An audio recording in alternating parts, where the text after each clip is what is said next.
because a lot of people my age, they want to drink, they want to smoke, they want to go do all that. I've never been into that stuff. So for me, it's kind of hard for me to even hang out with people because that comes to territory of hanging out with people your age. They want to go to clubs, they want to do whatever it is that it is. And when I try to go to churches, it's always like older people that are there, so I can't really like even relate to people. Mm-hmm. So I don't. Yeah, it's kind of hard. I'm not going to deny. Yeah, I hear that. That's a big part of my story coming out of the pandemic too, was I graduated and I realized the same thing. I realized like I've got some good friends who genuinely care about me, but there's just no one that I can talk about my faith with or that I could grow deeper with. And I don't think we're called to only have Christian friends. Like it's good to have just everyday friends and people that you can be a light to.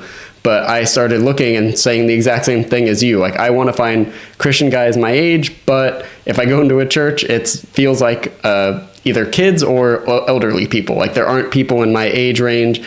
My odds of just finding some guy who shares my faith, I get along with, all of that, just out on the street or, playing pickleball or going to a bar or something, like it's so hard to find it in those happenstance activities. So what really worked for me was looking for a young adult or like a college ministry, even if you're not like directly in that category, like even if I wasn't in college at the time, just going somewhere where it was my age group was awesome. Like it really changed the way I look at things because I kind of walked in and I looked around. I thought, wow, these aren't guys that I would normally hang out with if I just saw them on the street. But having that faith in common was a really cool experience for me. And it taught me a much deeper level of friendship than I knew before. Like I thought, I played sports growing up and I thought like, wow, I just want guys I can play sports with. And then I walked into a church young adult group and I'm like, oh, they're not doing stuff I really like doing. This is weird. But sticking with it a little bit and going to some of the events, I learned like, wow, these are men who really care about me on a different level, who I can share struggles with, who have like really good wisdom for me.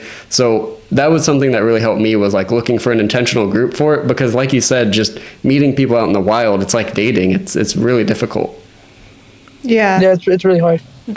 I think that when it comes to Christian friends especially, right? Like, I think that having a friend who's a Christian is supposed to be, one of the deepest forms of friendship that you can have.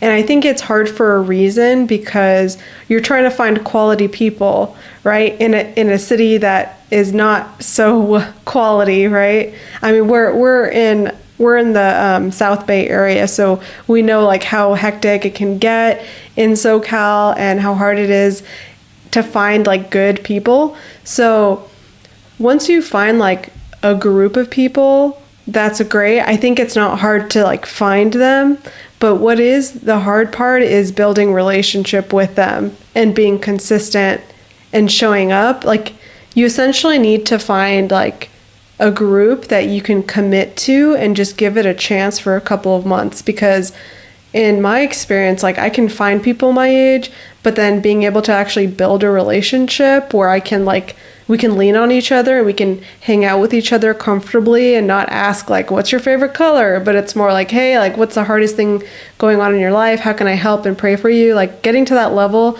you have to put in the hours. And I mean, you've learned from all your jobs, right? You have to put in the time to get good at something. And that means friendship too, but it doesn't mean it's impossible. How does that sound to you? No, I could relate to that too. With my jobs, I've been with older people more because I'm with like the little kid that I'm teaching, right? But when I'm talking to people, it's usually the parents, and in a way, I've been, when you're younger, you don't have that much wisdom, and when you're around older people, they have so much wisdom and like just stories to tell you. Mm-hmm. And I've been liking it so much more when I'm with older people and they're telling me about their life and they're telling me about, like, in a way they have like discernment of like, what's wrong and what's right. So it just gives you a different mentality of like what you want in life. So yeah, right. It's hard. It's just hard sometimes just making friends that are about God too, but it's not impossible. Yeah. Do you know like a group of people already that you think there's potential with? No. No, not yet. Okay, so you're still in the searching stages. So that. Yeah, it'd be nice. It'd be nice to have Christian friends, but right now with my 3 jobs, right now I'm not really focused in relationships since I'm just so busy. Like right now, I just left my job right now, and I'm just gonna get like an hour or you know, to do whatever I need to do. And then the next day it's just time to work again. But that's not. I feel like once I'm done doing whatever, because I want to like save up as much money as I can, and just I feel like your early 20s are just about saving money and investing. So when you're like in your 30s, 40s, you'll have money to you live off of, right? And that's like the difference between me and a lot of people my age. They just care about spend money right now, and they're not thinking about, hey, my 30s, my 40s, my 50s. Right. Yeah. And it's also about balance too, right? Like the Bible talks about, when when there are two people together, that's better than one, right? If someone falls, then there's the other person to help them back up. So I guess my next question for you is, like, what happens when you fall down? Like, do you think you have that support that you would need? Yes and no. I mean, do I have friends that I could rely on? Yeah, I mean, I have friends, but they're not Christians. But if something were to happen to me, I have like two people I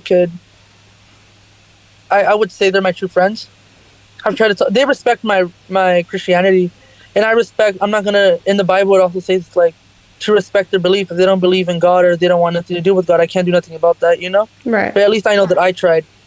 But yeah, I have two friends that I could rely on. But other than those two friends, none of them. I know I would not call for anything, for not even help for anything, because I know that.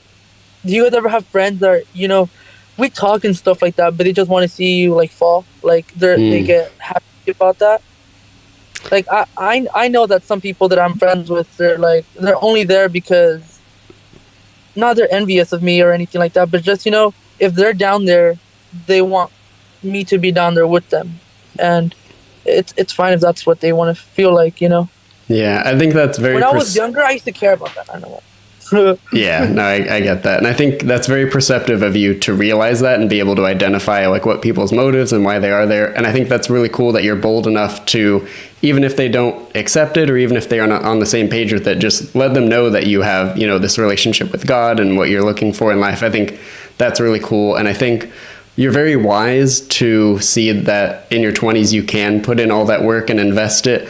And I think you can also extend that advice into relationships too. Like, I think now is a great time to find those people, because I think non-Christian friends are awesome people too. Like, I have a lot of very deep relationships with non-Christian people, but I also have found a lot of like growth in investing in relationships with people who share my faith, because having those brothers that I can go to when it's not just a worldly struggle, but I'm struggling spiritually, or I'm kind of looking at something from a different perspective where it's really hard to be on the same page as someone, like those relationships that, like Jocelyn said, take a lot of intentional investment are also ones that I think can really pay off. So even if it's just a little bit of time, like I found a lot of groups just by Googling like online Bible study, young adult groups in my area. Like, it's not fun work, but I think finding somewhere at least where even if you don't have some deep relationship with them now, like there's a place you can show up and talk about the word, talk about your faith. I think it's really refreshing.